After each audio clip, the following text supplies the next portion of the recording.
자, 여러분, 오늘은 4주차죠. 4주차인데 오늘은 단위 적재 운송 개념에 대해서 한번 공부해 보도록 합시다.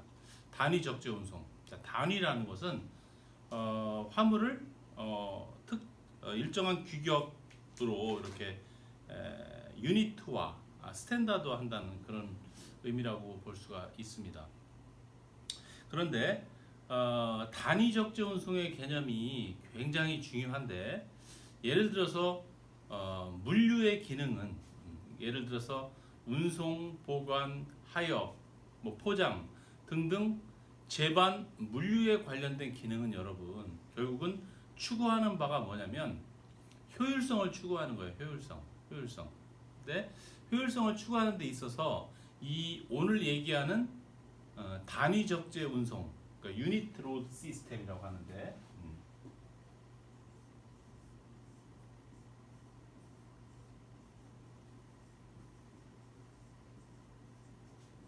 단위 적재 운송, 유닛 로드 시스템.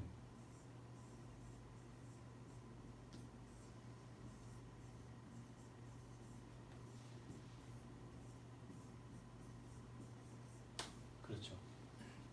화물을 일정한 크기로 단위화하는 거예요. 표준화하는 거죠. 그래서 우리가 생산된 재화 상품들은 어떨까요, 여러분? 모양이 각양각색이에요. 그러니까 여러분들이 사용하고 있는 그 재화들을 한번 생각해 보세요. 기본적으로 박스 단위가 많겠지만 경우에 따라서는 포장이 박스가 아닌 경우도 있죠. 그렇죠? 그런 경우도 있고, 또는 부피가 큰데 무게는 가벼운 화물도 있고, 또 무게는 무거운데 부피가 작은 화물도 있고, 이런 화물들이 굉장히 많기 때문에 이것을 예를 들어서 물류 운송을 하는 데 있어서는 어떤 현상이 벌어질까요? 그렇죠? 각각의 화물들의 형상이 다르면은 그것을 일일이 하나씩 적재를 한다든지 하역을 한다든지 이렇게 할 수밖에 없는 것이죠. 근데 만약에 그러한 화물들을 이렇게 단위화할 수 있다면 어떨까요, 여러분? 그 단위별로 이렇게 운송하기에도 편리할 거고, 특히 하역이라든지 보관 물류 시설의 저장 관리하기도 용이하겠죠. 그래서 화물이 단위화가 달성되면 물류의 기능인 운송, 보관, 포장, 하역 전 기능에 걸쳐서 굉장한 효율화를 가져올 수가 있습니다. 그래서 대표적인 단위 적재 운송에 쓰이는 도구가 두 가지가 있는데, 하나는 팔레트예요. 팔레트, 여러분. 팔레트.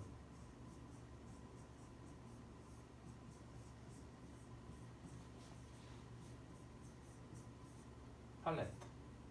두 번째는 컨테이너죠. 컨테이너.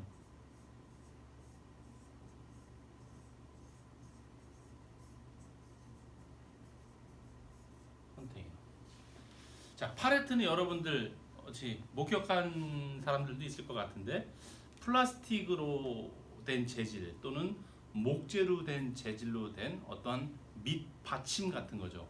그 위에 화물들이 이렇게 적재되어 있는 거죠. 쌓아 올려져 있는 거죠.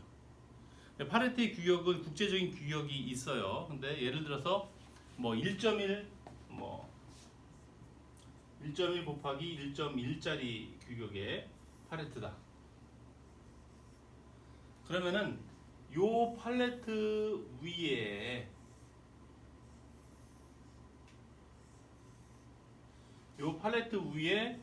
화물이 올라가면 어떻게 되는 거예요, 여러분?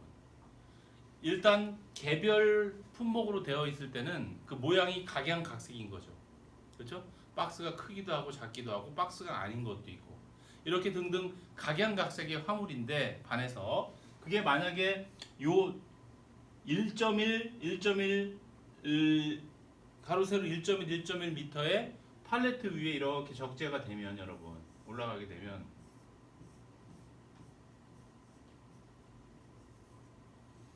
크기가 작든 크든 요 팔레트 위에만 올라가게 되면은 이 화물은 하나의 큰 단위로서 1.1 곱하기 1.1짜리 규격을 갖는 그런 화물이 되는 것이죠. 그렇죠? 그리고 여기에 올라가면은 요 사이에 어떻게 할까요, 여러분? 포크리프트, 우리가 일반적으로 지게차라고 하는 그런 하역 장비가 있죠.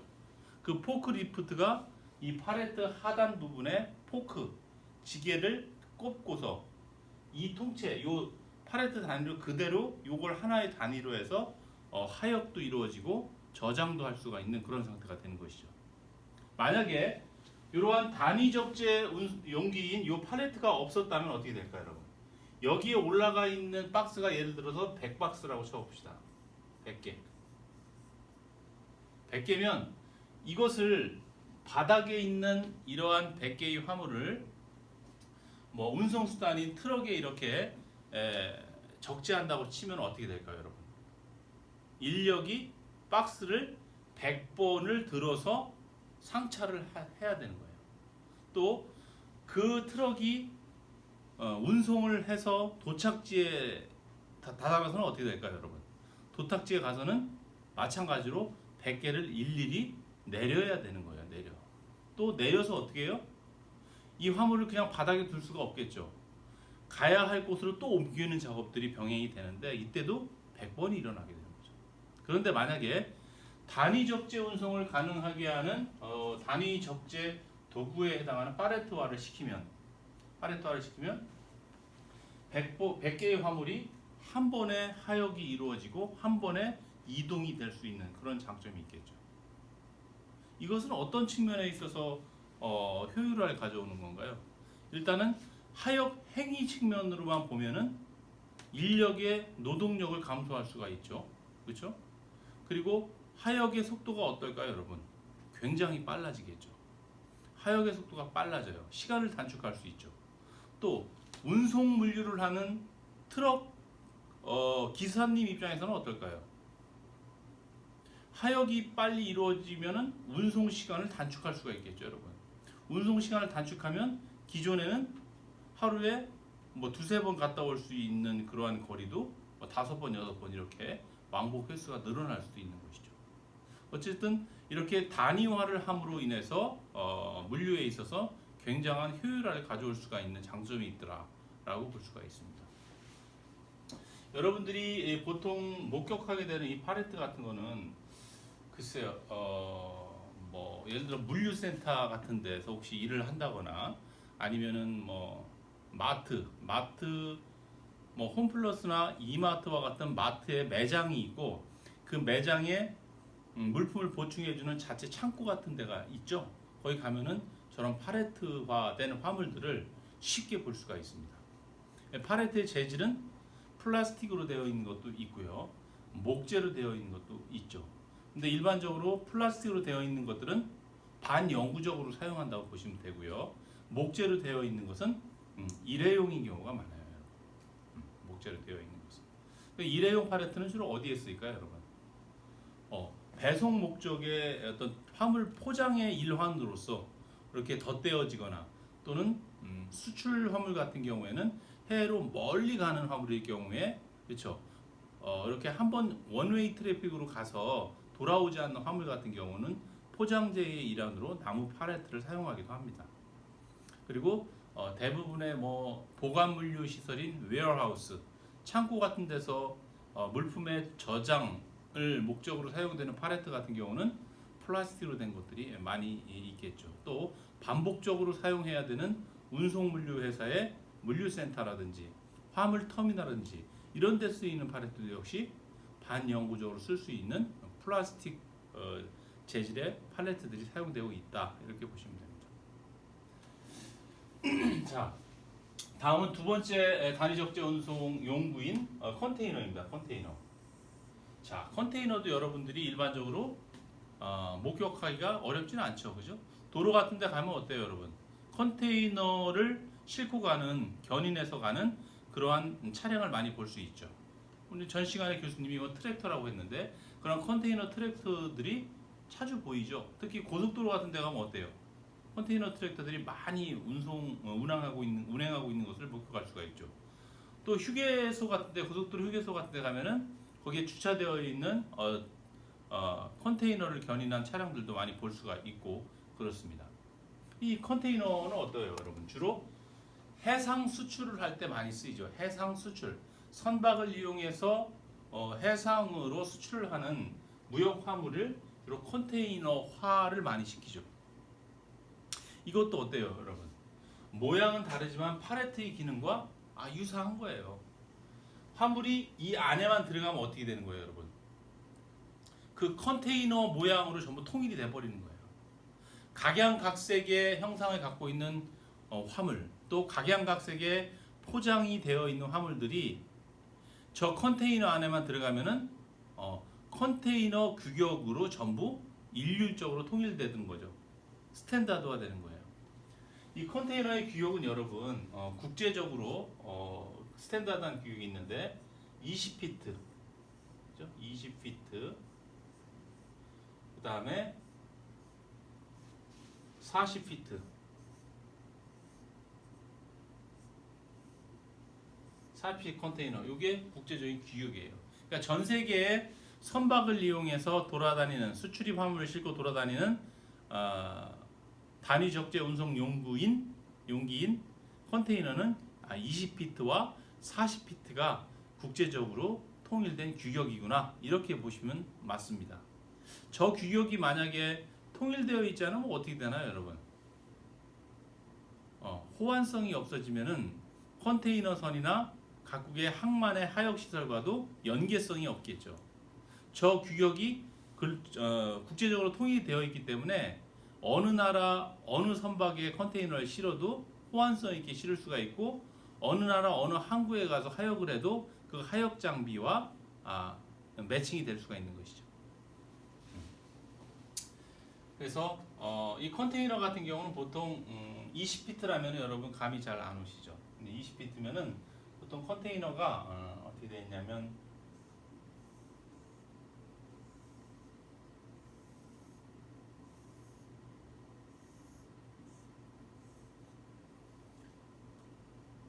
잘 그렸나? 이렇게 되어 있으면 자, 컨테이너가 이렇게 되어 있다 칩시다. 그러면 여러분 이 가로 세로 개념보다는 이렇게 하는 게 낫겠죠. 이게 이 폭이 여러분 한 2.3 정도 돼요. 2.3 미터. 그 다음에 요거 높이가 이것도 마찬가지로 2.3 미터. 그 다음에 여기 길이는 6 미터 정도 됩니다. 그럼 40피트 컨테이너는 어때요? 20피트에 딱 2배니까 이 길이가 여기가 12 미터 정도 이렇게 됩니다. 그러니까 요 규격 2.3, 6m 안에만 들어가면, 그렇죠, 화물은 모두 다 요 20피트, 40피트 사이즈로 되어지는 것이죠. 그죠? 20피트, 40피트화 되는 거예요. 근데 보통 이 컨테이너 같은 경우는 여러분 이렇게 볼 수도 있죠. 포장 용기 같죠. 포장 용기. 그러니까 각각이 포장이 된 화물을 다시 또 컨테이너라는 박스 같은 데다가 집어넣는 거잖아요. 그러니까 컨테이너도 어떻게 보면 하나의 포장 박스라고 이렇게 봐도 과언이 아닌 거죠. 근데 또 어떻게 보면은 컨테이너는 여기 문이 있고 안에 열면은, 그죠? 물건을 저장하는 기능도 하는 것 같아요. 포장 용기이기도 하지만 물건이 저 안에만 들어가면 어떻게 해요, 여러분? 비가 오나 눈이 오나 안전하죠. 새지가 않고. 그리고 누가 여기 열쇠를 채워놓으면 어떻게 돼요, 여러분? 누가 와서 꺼내갈 수가 없죠. 또 이런 측면에서 보면 어때요, 여러분? 이건 창고 같기도 하다라는 거예요. 그러니까 컨테이너 같은 경우는 포장 용기의 역할도 하고 그 자체로 창고 시설, 보관 물류 시설인 웨어하우스 역할도 하더라라는 거예요. 실제적으로 교수님이 예전에 이라크 사막 지형에서 이렇게 물류 관리를 했던 시절이 있었는데, 그때 주로 했던 것들이 중동 지역에서 물건을 구매해서 보관하고 있다가 필요한 곳에 운송을 해주고 이런 역할들을 했어요. 그런데 그때 그쪽에서 물건을 사서 이렇게 보관하고 있다가 보급을 해주고 이렇게 하는 것도 있었지만은 국내에서 이렇게 다시 한국에서 들여와야 하는 화물들도 있었어요. 그거는 이제 현지에서 구할 수 없는 품목들, 뭐 고추장, 된장 이런 건 어떨까요? 그쪽에 살 수가 없죠. 외부에 들여와야 된다고요. 한국에서 들여오면 어떻게 해요, 여러분? 컨테이너로 들어오는 거예요.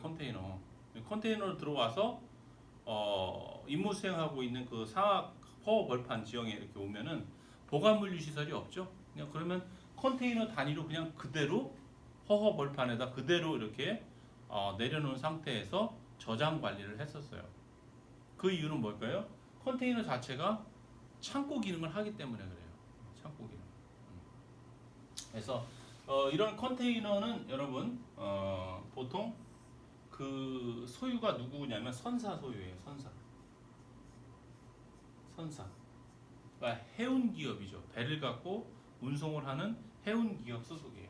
여러분들이 일반적으로 컨테이너를 이렇게 목격하게 되면 여기에 영문으로 이렇게 써 있죠. 뭐 예를 들어서 HMM 이렇게 써. 현대상선권은 HMM 이렇게 써 있고 뭐 MSC라고 써 있는 경우도 있고, 그렇죠? 뭐 머스크 순서가면 머스크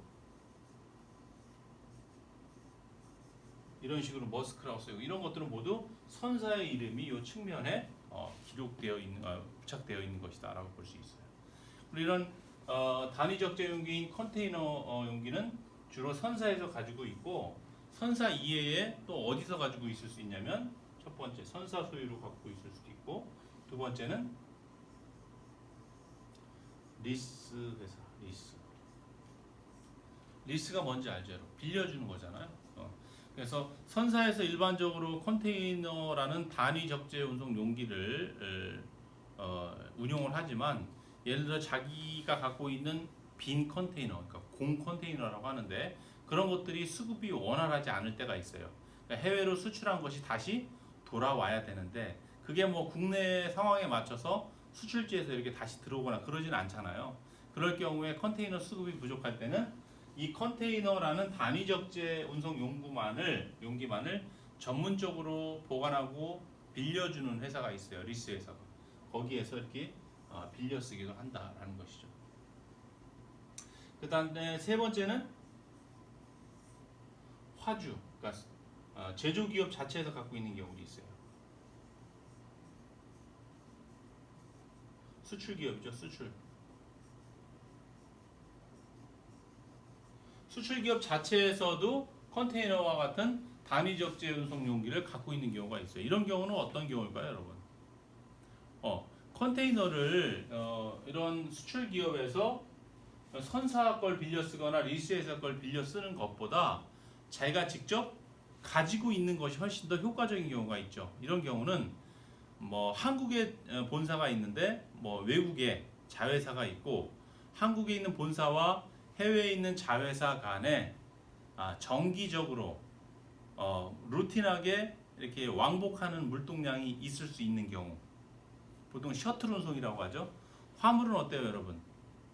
거의 셔틀 운송이 아니죠. 원웨이 트래픽이죠. 한번 가면 오질 않아요. 여객은 어때요?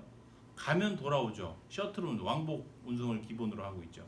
근데 한국의 본사와 해외 자회사 사이에 정기적으로 루틴하게 화물들이 왔다 갔다 해야 되는 그런 회사인 경우에는 자기 회사끼리 나갔다 들어오고를 반복해야 되기 때문에 자기네 컨테이너를 갖고 그죠, 보내고 거기 있는 빈 거 다시 받고 다시 보내고 서로 이렇게 활용할 수가 있기 때문에 자기들이 직접 가지고 있는 경우도 있다라는 거예요.